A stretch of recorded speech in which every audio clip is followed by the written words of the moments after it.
Welcome to PHI, Public Health Impact. I'm Phaedra Corso. And I'm Cham Dallas. One of the consequences of development in the United States and other countries around the world is a shift in focus from communicable or infectious diseases like the flu to non-communicable or chronic diseases like cancer. Yeah, I think it warrants us defining communicable a little bit better. So communicable disease means transmission to a person, and that can be from another person, it can be from an animal, or it can be from an object. So today we're talking about one of those communicable diseases, TB or tuberculosis. It's extremely challenging to diagnose and treat and then control. It's one of the world's most deadly diseases. The World Health Organization indicates that 1/3 of the world's population is infected. 9 million people get sick every year, and at least 2 million die of TB-related disease. Listen to this statistic, you're not going to believe it. If you have HIV, it's the #1 cause of death, and then for women ages 15 to 44, it's the 3rd leading cause of death worldwide. Unbelievable. Yeah, and yet people have forgotten about it. TB used to be the leading cause of death in this country. Today, however, it's a shining example of the success of public health interventions. So today we'll be talking to Dr. Chris Whalen, who is an infectious disease epidemiologist here in the University of Georgia's College of Public Health. Also with us today is Dr. Juliet Sekandi from the School of Public Health in Uganda. And she's going to address the public health response to the HIV-related tuberculosis. And Cham, you're also going to be joined by Dr. Simon Luzige, and he is an MPH student here with us, but he's also trained as an internist and pulmonary specialist in Uganda. And he treats patients with dual infection of HIV and TB in the hospitals, and he'll talk to us about some of those challenges. So please stay with us. Today's show highlights the increasing concern both locally and globally about this important threat. Well, today we're really fortunate to have with us Dr. Chris Whalen, the infectious disease epidemiology professor here in the College of Public Health, and frankly, one of the world's leaders in infectious disease, particularly in tuberculosis, in countries where it's really quite a threat. So tell us, Dr. Whalen, is tuberculosis or TB a new disease, or is it something we've been struggling with for a long time? Well, Cham, tuberculosis, although we hear a lot about it in the news these days, actually is a very ancient disease. In Egypt, they exhumed some mummies, mummies 6,000 years old, and they found in the spine of one of the mummies a lesion or some abnormality. And when they studied this abnormality, they took a piece of it and they did a special new diagnostic test. And it turned out that they found that it was caused by tuberculosis. Well, that's one of the examples where the diagnosis came a few thousand years too late. A few thousand years too late, you're right. Yeah. Well, what actually causes tuberculosis? Well, tuberculosis is caused by a bacteria. It's a small organism that lives in our bodies, in the cells of our bodies. And when our body is unable to control the growth of tuberculosis, we develop TB disease. And that's when people develop a pneumonia, they develop high fevers, lose weight, and become quite ill. Well, tell us a little bit about the history of tuberculosis here in the United States. You got an old historical artifact here. Sure. Well, this is a front cover of Newsweek magazine from 1992 indicating that TB is back. Yeah. And prior to that, through most of the 20th century, tuberculosis had been going away. Even before the advent of antibiotics and treatment for tuberculosis, we saw a very steady decline in the rates of TB and deaths caused by TB, probably due to general public health improvements in the U.S. With the introduction of treatment, we really saw the death rates of TB plummet to almost nothing, and we began to see the new cases of TB gradually decline. And that continued until the mid-'80s. And then in the mid-'80s, tuberculosis came back with a vengeance. Yeah, that's one of our public health success stories that we like to show, that really some of these interventions, this improvement in the approaches we take really do have impacts that you can see and measure. Yeah, and it was a success story. And in 1985, the rates of TB flattened out, and then soon thereafter they began to rise. and they rose for about 6 or 8 years up into the early 90s, and it wasn't until then, it took about almost a decade before we were able to get control of that outbreak of tuberculosis in the U.S. before we started to see the rates come back down again. So progress that we've made here in the U.S. that you just talked about, it's impressive. What about tuberculosis on a global scale? Okay, what does that look like? Well, TB on a global scale is a very different story. Here in the U.S., we've achieved rates less than 5 cases per 100,000 persons. Now, when you compare that to something like breast cancer or prostate cancer, both of those have rates of about 125 individuals per 100,000. So it's TB is a very, very unusual disease. But when you move to Africa or Asia or worldwide, the rates of TB are on the order of about 125 to 150 per 100,000.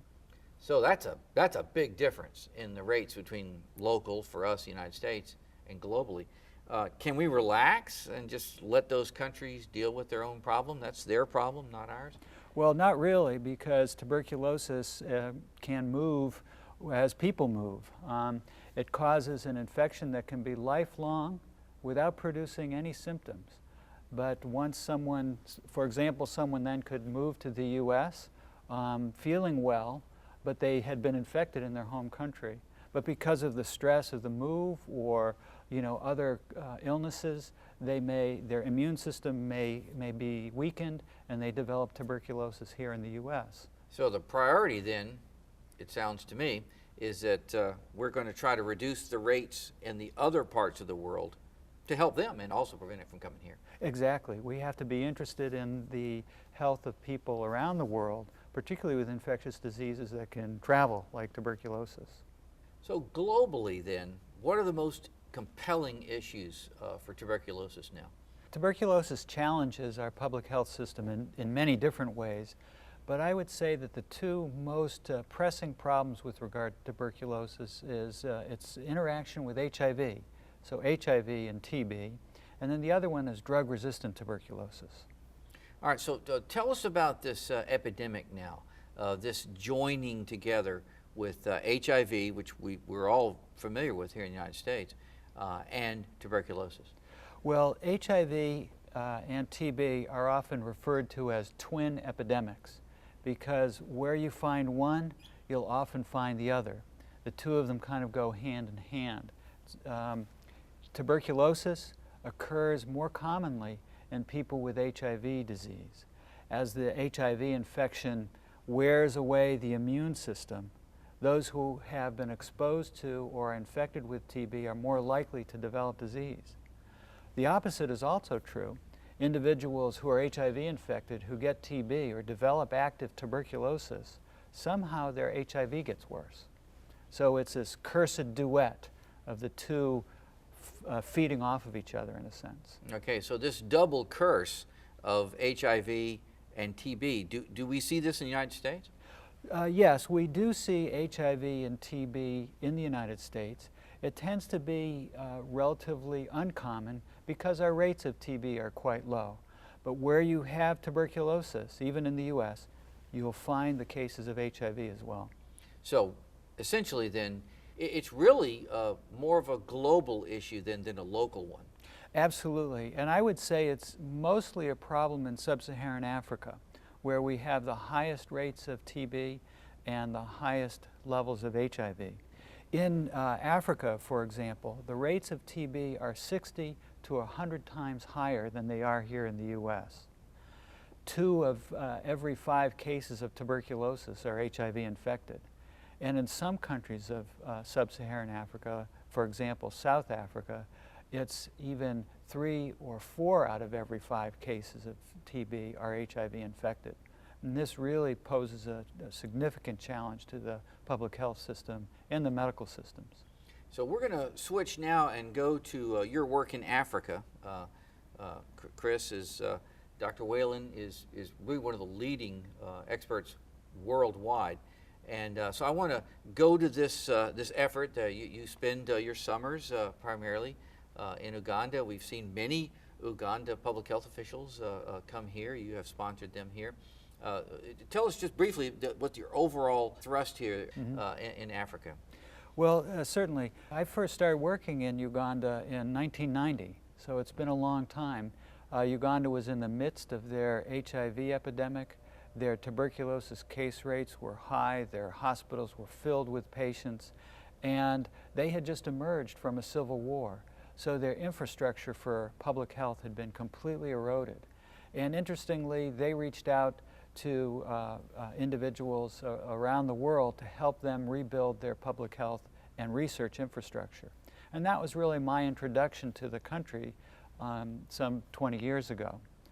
The first projects that we worked on were projects that tried to figure out the best way to treat patients with HIV and TB.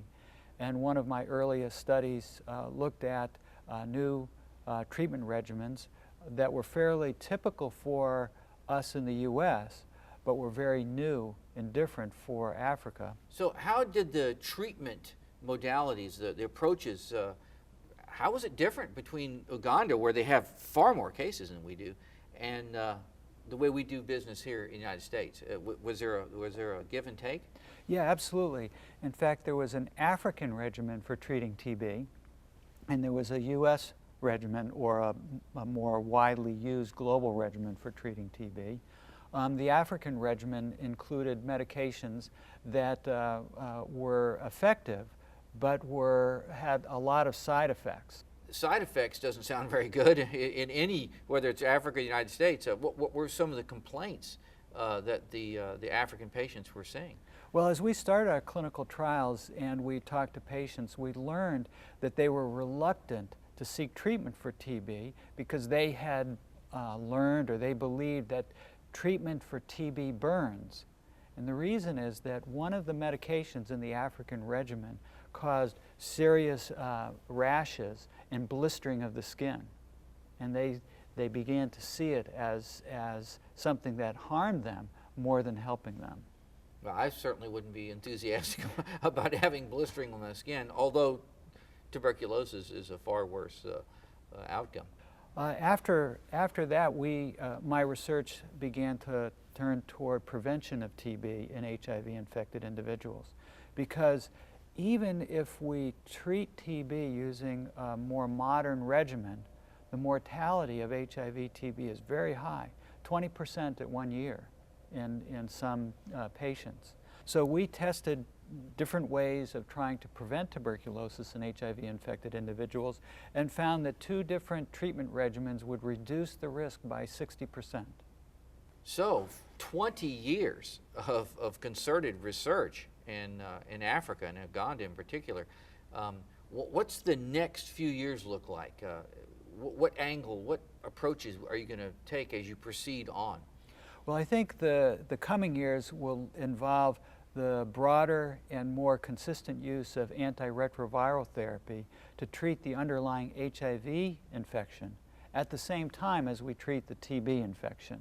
Until recently, we haven't been able to treat patients with HIV in Africa. Now we have drugs available and can treat both diseases at the same time. We recently completed another study that indicated the early use of antiretroviral therapy in TB patients was very effective in treatment of HIV and TB. Well, now we're going to go and meet your colleagues from Uganda that are on the front line in this really exciting and highly productive research. And now we have with us from Makerere University in Uganda, Dr. Juliet Sekandi and Dr. Simon Luzige, who are in the front lines of this effort to treat and control tuberculosis in Africa.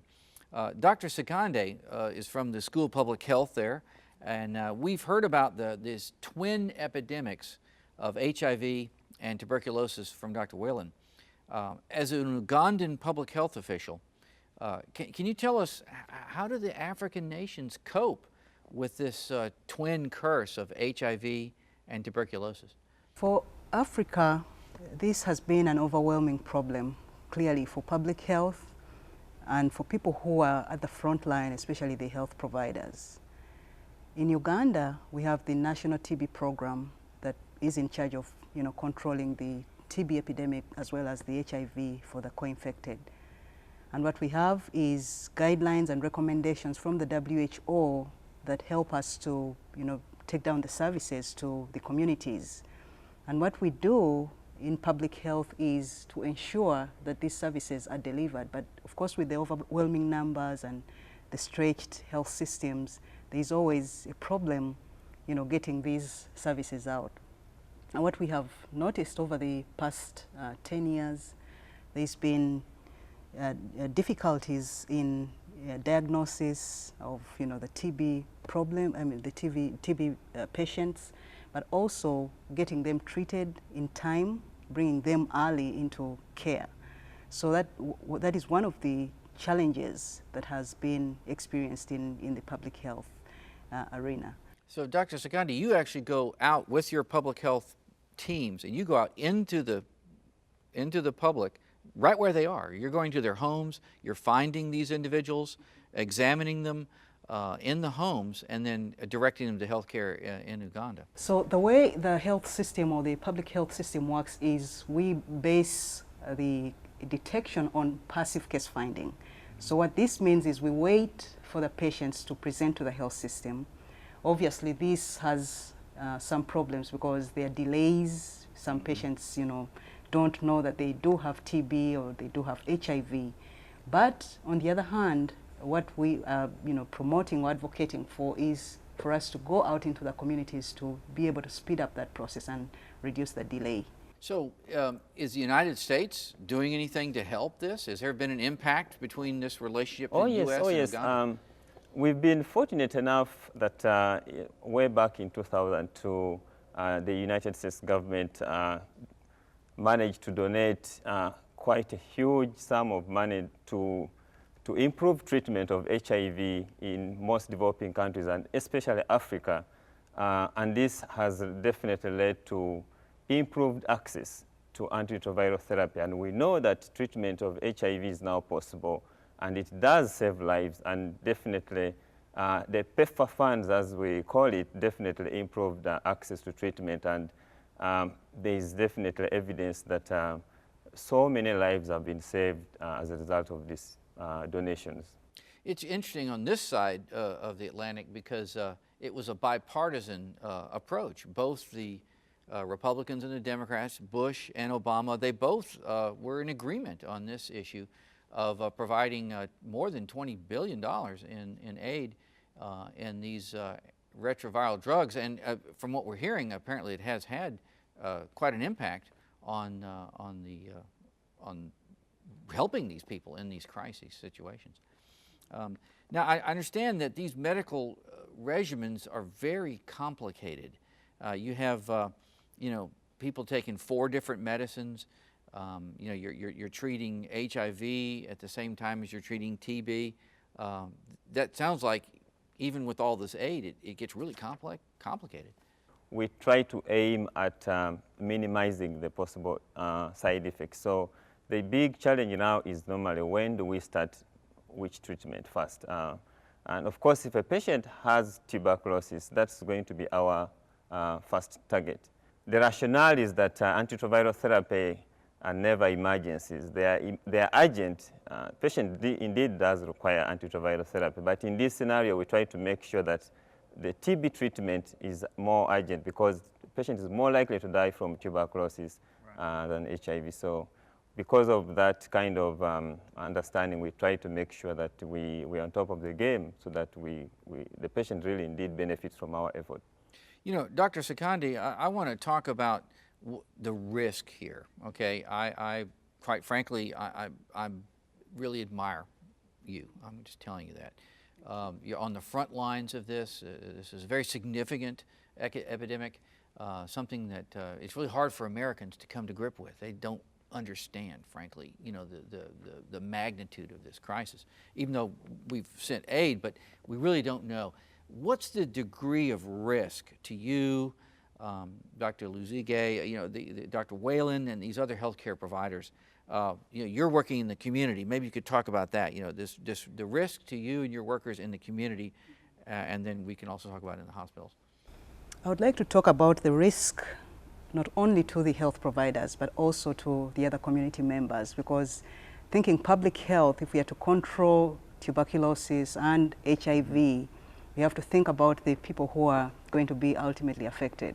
The health providers is one group, but the group in the community is what concerns us most, because as I alluded to earlier, with the delay in identification of the people who have TB, there is a risk of continuous transmission, and that's where for us as public health fighters, public health officers should be focusing, because we want to be able to stop the transmission if we are ever going to be able to roll back or curtail the TB epidemic. So just imagine that with a TB patient who does not know and is not aware that has TB, is coughing up the TB germs to their household members before they are diagnosed. And on average, it takes about 3 to 4 months before they actually show up in the health system to be diagnosed by a doctor. Well, Dr. Luzige, when they get to the hospital then, what's the risk there? You've got a lot of people now concentrating. Yeah. You're bringing all the sick people to one place here. And what about the risks there?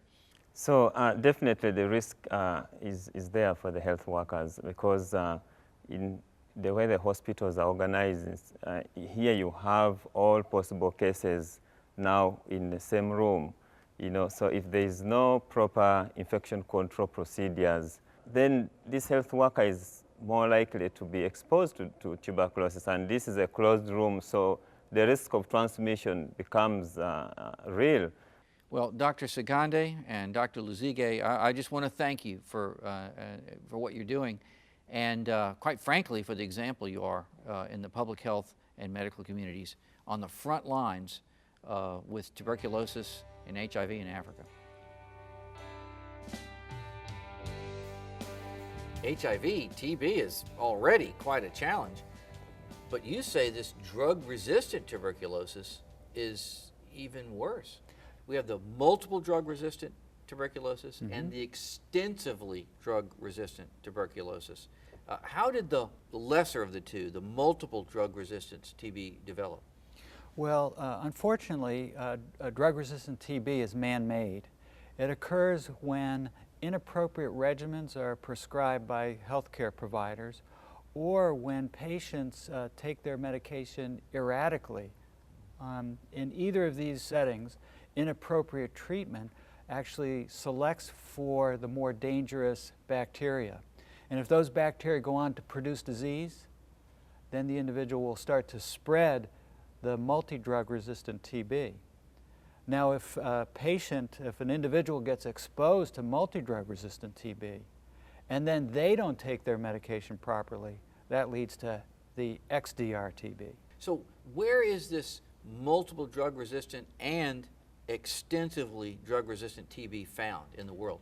Well, multi-drug resistant TB is found worldwide. Virtually every country has identified cases of MDR TB. But it's the highest incidence rates of tuberculosis occur in Eastern Europe, former Soviet Union countries, and in Asia, where many medications are prescribed over the counter. Now, the extensively drug-resistant TB seems to have its focus in South Africa, but a recent survey has demonstrated that 54 countries now have XDR TB cases in them. So this is quite a threat to public health, but really there does seem to be some hope for progress here. Yes, I think there is a lot of hope, but we need to bring the fight against TB to the parts of the world where it's causing the greatest problems, in Africa and Asia. And we need to work with our international partners to optimize TB control. I really want to thank the guests that we had today, Phaedra. These public health epidemiologists, they're on the front lines, risking their lives. They remind us of why we need to be aware of what's going on around us and doing something about it. We're in a small world, Cham, Yeah. and we're all traveling all the time. We've got our students studying abroad, and we need to care about this because it's a problem. Yeah, you know, I've been across the Pacific Ocean 4 times in just the last few months. The world is shrinking. The borders are shrinking. The world is shrinking. It seems like global epidemics, well, they're very easy, especially with an airborne disease like tuberculosis. And the fact that the rates are coming down in the U.S. does not mean the fight is over, because if we're traveling outside of our borders, then we need to care about what's happening in other countries. Yeah, you know, a lot of people are asking, wouldn't the answer be strict immigration, tighten up the borders? Yeah, I don't think so, because even if you do that, it's so cost prohibitive to cover every single entry into the United States. It would be much better for us to take our public health resources and go into those high endemic areas where TB is flourishing. Well, the current count now is there are 22 high burden countries around the world, even more serious when it occurs alongside HIV. That's what has warranted such strong bipartisan support for fighting this and addressing it in Congress. Both the Bush and the Obama presidencies have poured $20+ billion into this. You know, our show's called Public Health Impact, and I think this is the most perfect example of why we need to care about TB, not just at the local level. Yes, we've had some outbreaks even here in the U.S., but we need to care about this globally because it's impacting all of us. So again, vulnerable and vigilant. All of us are vulnerable, and all of us need to be vigilant. Dr. Chris Whalen and Juliet and the other public health epidemiologists, what a great example of this. So thank you so much for joining us today. We'll see you next time on PHI Public Health Impact.